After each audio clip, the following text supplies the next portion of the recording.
ಕಲಬುರಗಿ ನಗರದಲ್ಲಿ ಇಂದು engineers day ಆಚರಣೆಯನ್ನ ಮಾಡಲಾಯಿತು.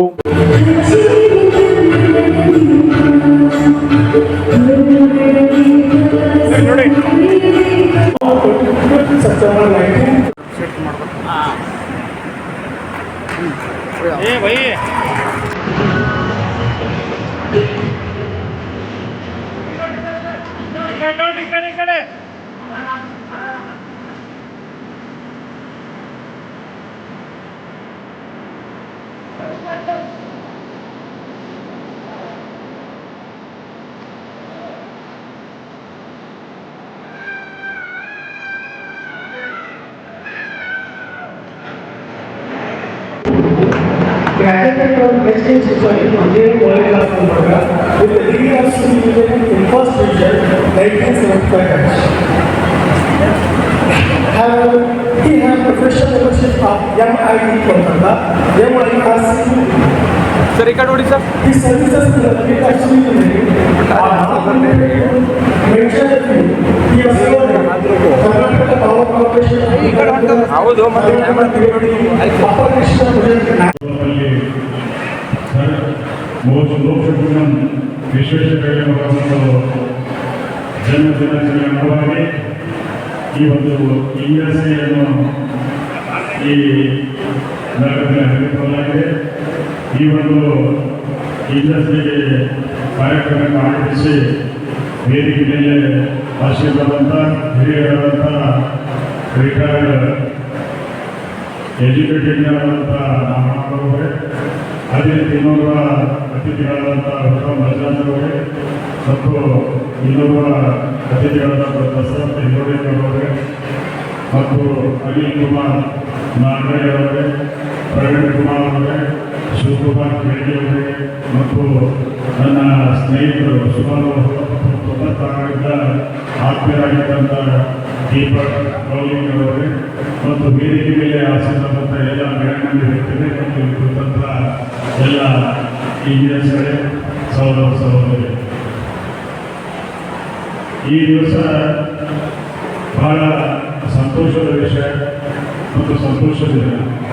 ಏಕೆಂದರೆ ಇವತ್ತು ನಾವು ಇಡೀ ವಿಶ್ವದ ಒಂದು ಪ್ರಜಾಪ್ರಭುತ್ವದ ದಿನಾಚರಣೆಯನ್ನು ಆಚರಣೆ ಮಾಡಿದ್ದೀವಿ. ಅದೇ ರೀತಿ ನಮ್ಮ ಲೋಕಸಭಾ ವಿಶ್ವೇಶ್ವರಯ್ಯನವರ ಒಂದು ಹುಟ್ಟುಹಬ್ಬದ ಒಂದು ದಿನಾಚರಣೆಗಾಗಿ ಇವತ್ತು ಅಭಿಯಂತರ ದಿನಾಚರಣೆ ಅಂತೇಳಿ ವಿಶ್ವೇಶ್ವರಯ್ಯನವರು ಮೈಸೂರು ಅರಸರ ಕಾಲದಲ್ಲಿ ಅವರ ಒಂದು ಆಡಳಿತದಲ್ಲಿ ಜೀವನವಾಗಿ ಅನೇಕ ಕೆಲಸಗಳು ಮಾಡಿದ್ದಾರೆ. ಅನೇಕ ಡ್ಯಾಮ್ಗಳು, ಬ್ರಿಡ್ಜ್ಗಳು, ಅನೇಕ ಕಟ್ಟಡಗಳು ಕಟ್ಟಿ ನಮ್ಮ ದೇಶಕ್ಕೆ ಒಂದು ಹೆಚ್ಚಿನ ಒಂದು ಅವರು ಹೆಸರು ತಂದುಕೊಟ್ಟಿದ್ದಾರೆ. ನಾವು ಇತಿಹಾಸದಲ್ಲಿ ನೋಡ್ತೀವಿ, ಇಂಗ್ಲೆಂಡಲ್ಲಿ ಒಂದು ಡ್ಯಾಮ್ ಕಟ್ಟುವ ಕೆಲಸ ನಡೆಯುತ್ತಂತೆ. ಆ ಡ್ಯಾಮ್ ಇಡೀ ಪ್ರಪಂಚದ ಎಲ್ಲ ಇಂಡಸ್ಟ್ರಿಗಳು ಬಂದು ಆ ಡ್ಯಾಮ್ ಕಟ್ಟಲಿಕ್ಕೆ ಸಾಧ್ಯ ಆಗಿದ್ದಿಲ್ಲ. ಏಕೆಂದರೆ ಕಟ್ಟಬೇಕು, ಆ ಡ್ಯಾಮ್ ಅಂತ ಹೊರಗೆ ಹೋಗ್ತಿದ್ದಂತ ಅಂತ ಒಂದು ಇದರಲ್ಲಿ ಇಡೀ ಪ್ರಪಂಚದ ಎಲ್ಲ ಇಂಡಸ್ಟ್ರಿಗಳು ಬಂದರು. ಆದರೆ ಅದು ಡ್ಯಾಮ್ ನಿಲ್ಲಿಗೆ ಆಗಿಲ್ಲಂತೆ. ಇಂಗ್ಲೆಂಡ್ನಂತ ಎಲ್ಲ ಅಧಿಕಾರಿಗಳು ಅವರು ವಿಚಾರ ಮಾಡಿದ್ರು, ಇಡೀ ಪ್ರಪಂಚದಲ್ಲಿ ಎಲ್ಲ ಇಂಡಸ್ಟ್ರಿಗಳು ಬಂದರು, ಆದರೆ ಡ್ಯಾಮ್ ನಿಲ್ತಾ ಇಲ್ಲ, ಏನು ಮಾಡಬೇಕು ಅಂತ ಹೇಳಿ ಭಾರತದಲ್ಲಿ ಒಬ್ಬ ಇಂಜಿನಿಯರ್ ಇದ್ದಾರೆ, ಅವರು ವಿಶ್ವೇಶ್ವರಯ್ಯ ಅಂತ ಒಬ್ಬ ಇಂಜಿನಿಯರ್, ಅವ್ರಿಗೆ ಯಾಕೆ ಕೆಲಸ ಮಾಡಬಹುದು ಅಂತ ಹೇಳಿ ಅವರು ವಿಚಾರ ಮಾಡ್ತಾರೆ. ಆದರೆ ಹಿಂದಿನ ಕಾಲದಲ್ಲಿ ನಮ್ಮ ದೇಶ ಅಂತಂದ್ರೆ ಅವರಿಗೆ ಬಹಳ ಬ್ರಿಟಿಷರಿಗೆ ಒಂದು ಪುರುಷ ಭಾವನೆ ಅವರಲ್ಲಿತ್ತು. ಭಾರತದಲ್ಲಿ ಬಳಸಬಹುದು, ಹುಷಾರು ಬಹಳ ಶಾಣೆಯನ್ನು ಅವರಿಗೆ ಕಲಿಸಬೇಕು ಅಂತ ಕೆಲವು ಜನ ಹೇಳಿದ್ರು.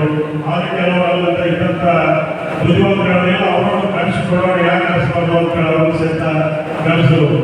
ಕಲಿಸ ನಂತರ ವಿಶ್ವೇಶ್ವರಯ್ಯ ಹೋಗಿ ಎಲ್ಲ ಆ ಡ್ಯಾಮ್ ಕಾರ್ಯಕರ್ತ ಅವನ್ನೆಲ್ಲ ಸಮೀಕ್ಷೆ ಮಾಡೋರು. ಸಮೀಕ್ಷೆ ಮಾಡಿ ಅವರು ಹೇಳಿದ್ರು, ನಾನು ಕಟ್ಟಿಕೊಡ್ತೀನಿ ಡ್ಯಾಮ್ ಅಂತ ಹೇಳಿದ್ರು. ಆದರೆ ಅವರು ಹೇಳಿದ್ರು, ಡ್ಯಾಮ್ ಕಟ್ಟಿಕೊಟ್ಟು ಎಷ್ಟು ದುಡ್ಡು ಬೇಕಂತ ಹೇಳಿ ಆ ಇಂಗ್ಲೆಂಡ್ ದೇಶಗಳು ಇವರಿಗೆ ಕೇಳಿದ್ರೆ ಇವರು ಹೇಳಿದ್ರು, ನನಗೆ ಏನು ದುಡ್ಡು ಬೇಕಾಗಿಲ್ಲ, ನಾನು ನಿಮಗೆ ಫ್ರೀಯಾಗಿ ಕಟ್ಟಿಕೊಡ್ತೀನಿ, ಇಷ್ಟೇ ನನ್ನ ಕಂಡೀಷನ್. ನಾನು ಈ ಡ್ಯಾಮಿನ ಮಧ್ಯದಲ್ಲಿ ಒಂದು ಕಲ್ಲನ್ನು ಕೂಡಿಸ್ತೀನಿ, ಆ ಕಲ್ಲನ್ನು ನೀವು ಯಾವಾಗ ಅಂತ ಹೇಳಿ ಮಾತನಾಡಿದ್ರೆ ನಾನು ಈ ಡ್ಯಾಮ್ ಕಟ್ಟಿಕೊಡ್ತೀನಿ ಹೇಳಿದ್ರು ಏನು ಮಹಾತ್ಮರು ಒಂದು ಕಲ್ಲಲ್ಲ, ಆ ಕಲ್ಲ ಅವ್ರಿಗೆ ಹೋದ ನಂತರ ಮತ್ತೆ ತೆಗಿಬಹುದಲ್ಲ ಅಂತ ಹೇಳಿ ಅವ್ರು ವಿಚಾರ ಮಾಡಿ ಆಯ್ತು ಕಲ್ಲ ಅಂತ ಹೇಳಿದ್ರು. ಆವಾಗ ವಿಶ್ವವಿದ್ಯಾಲಯಗಳು ಸತತ ಬಹುಶಃ 8-10 ವರ್ಷಗಳ ಕಾಲ ಅಲ್ಲೇ ಉಳಿದುಕೊಂಡು ಅವರು ಆ ಅಣೆಕಟ್ಟನ್ನು ಕಟ್ಟಿದ್ರು.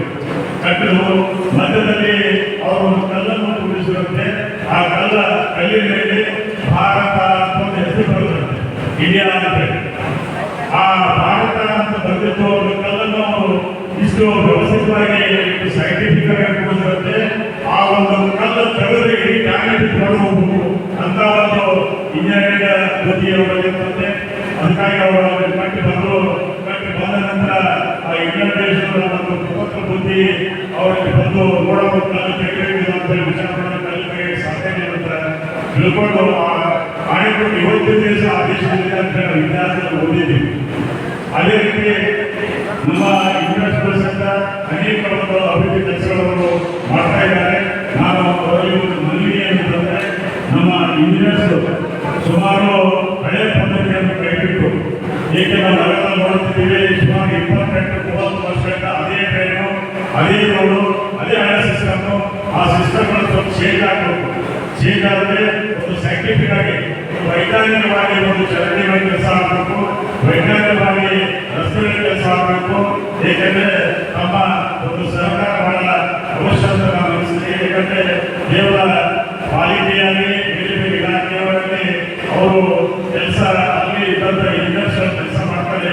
ನನಗೆ ಅನಿಸುತ್ತೆ ಬಹಳ ದುಃಖದ ವಿಷಯ. ಏಕೆಂದರೆ ನಮ್ಮ ಈ ನಗರದಲ್ಲಿರ್ತಕ್ಕಂಥ PWD ಆಗಲಿ, ಆಗಲಿ, ನಮ್ಮ ಮಹಾನಗರ ಪಾಲಿಕೆ ಆಗಲಿ, ನಿರ್ಮಿತಿ ಕೇಂದ್ರವಾಗಲಿ, ಬೇರೆ ಯಾವುದೇ ಎಲ್ಲ ಇಲಾಖೆಯವರು ಬಹುಶಃ ಇಂಡಸ್ಟ್ರಿಗಳು ಅವರ ಇಚ್ಛಾಶಕ್ತಿ ವೃತ್ತಿಯನ್ನು ಗೊತ್ತಿಲ್ಲ.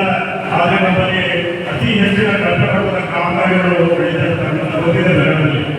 ಏಕೆಂದರೆ ಹಿಂದಿನ ಕಾಲದಲ್ಲಿ ನಮ್ಮನ್ನು ಆಳಿದಂಥ ಬ್ರಿಟಿಷರು ಸುಮಾರು ನಮ್ಮನ್ನು 200 ವರ್ಷಗಳ ಕಾಲ ಆಳಿದ್ರು. ಆದರೆ ಈ ಕೆಲಸದಲ್ಲಿ ಅವರ ವೈದ್ಯರಲ್ಲಿ ಕಾಂಪಿಟೇಷನ್ ಎಲ್ಲೂ ಆಗಿಲ್ಲ. ಅವರು ಕಟ್ಟಡಗಳ ನೋಡ್ರಿ ನೀವು ಸುಮಾರು 200-300 ವರ್ಷಗಳ ಅವರ ಕಟ್ಟಡ ಇನ್ನೂ ಬೆಳವಣಿಗೆ ಅವರಿಗೆ ಇಲ್ಲ ಅಂತ ಒಂದು ಅವರ ಕೆಲಸದಲ್ಲಿ ಪ್ರಾಮಾಣಿಕತೆ ಇತ್ತು. ಅವ್ರಿಗೆ ಬಂದಿದ್ದು ನಾವು ಈ ದೇಶವನ್ನು ಇವತ್ತಲ್ಲ ಇನ್ನು 3 ವರ್ಷ 2 ವರ್ಷ ಆಲೋಚನೆ ಬಿಟ್ಟು ಹೋಗ್ಬೇಕು ಬಂದಿದ್ದು ಅವರಿಗೆ. ಬಂದಿದ್ದು ಸಹಿತ ಅವರು ಕೆಲಸದಲ್ಲಿ ಕಾಂಪಿಟೇಟ್ ಆಗಿಲ್ಲ, ಕೆಲಸ ಹೊಂದಾಣಿಕೆ ಆಗಿಲ್ಲ. ಅವರು ಪ್ರಾಮಾಣಿಕತೆ ಕೆಲಸ ಮಾಡಿ ನೋಡ್ತೀವಿ, ಬ್ರಿಡ್ಜ್ಗಳು ನೋಡ್ತೀವಿ, ರೈಲ್ವೆ ಲೈನ್ಗಳು ನೋಡ್ತೀವಿ, ಅವ್ರು ಕಟ್ಟಿದಂಥ ಕಟ್ಟಡಗಳು ನೋಡ್ತೀವಿ. ಅಲ್ಲಿ ಅವರೆಲ್ಲ ಕೆಲಸದಲ್ಲಿ ಪ್ರಾಮಾಣಿಕತೆ ಇತ್ತು. ನಾನು ದಯವಿಟ್ಟು ನಾವು ಇಂಟರ್ನ್ಯಾಷನಲ್ ನಾನು ಹೇಳ್ತೇನೆ, ನಾವು ಮಾಡ್ತಕ್ಕಂಥ ಕೆಲಸಗಳಲ್ಲಿ ಪ್ರಾಮಾಣಿಕತೆ ಇಟ್ಕೊಳ್ರಿ. ಏಕೆಂದರೆ ನಾವು ಪ್ರಾಮಾಣಿಕತೆ ಕೆಲಸ ಮಾಡಿದ್ರೆ ನಮ್ಮ ನಗರಕ್ಕೆ ಹೆಚ್ಚಿನ ಒಂದು ಅನುಕೂಲ ಆಗುತ್ತೆ. ಸರ್ಕಾರದ ದುಡ್ಡು ಕಟ್ಟಬಾರದು, ಕಟ್ಟೋದು ತಪ್ಪಾಗುತ್ತೆ. ಈ ರೀತಿ ಕಾನೂನಿಗೆ ನಾವು ಉಲ್ಲಂಘನೆ ಮಾಡಬೇಕಾಗುತ್ತೆ. ಎಷ್ಟು ನಾವು ಯಾವ ರೀತಿ ಪರ್ಮಿಷನ್ ತಗೊಂಡಿರ್ತೀವಿ ಅದೇ ರೀತಿ ಬಿಲ್ಡಿಂಗ್ಗಳನ್ನು ಕಟ್ಟಬೇಕಂತ ಹೇಳಿ ತಾವು ಆ ಮಾಲೀಕರಿಗೆ ತಾವು ತಿಳಿ ಹೇಳಿದ್ರೆ ಅವರು ತಿಳ್ಕೊತಾರೆ. ಏಕೆಂದ್ರೆ ಈ ನಗರದಲ್ಲಿ ಭೂಮಿಯ ಬೆಲೆ ಬಹಳ ಗಗನಕ್ಕೇರಿದೆ. ಒಂದು ಸ್ಕ್ವೇರ್ ಫೀಟ್ಗೆ ಸುಮಾರು 80,000 ರೂಪಾಯಿ ಇರೋದ್ರಿಂದ ಆ ಭೂಮಿಯ ಬೆಲೆ ಹೆಚ್ಚಿಗಿರೋದ್ರಿಂದ ಯಾರ್ದು ಇದು ಆಗಬಾರ್ದು ಅಂತ ತಿಳ್ಕೊಂಡು ಮುಂದಿನ ದಿನಗಳಲ್ಲಿ ಆ ಬಿಲ್ಡಿಂಗ್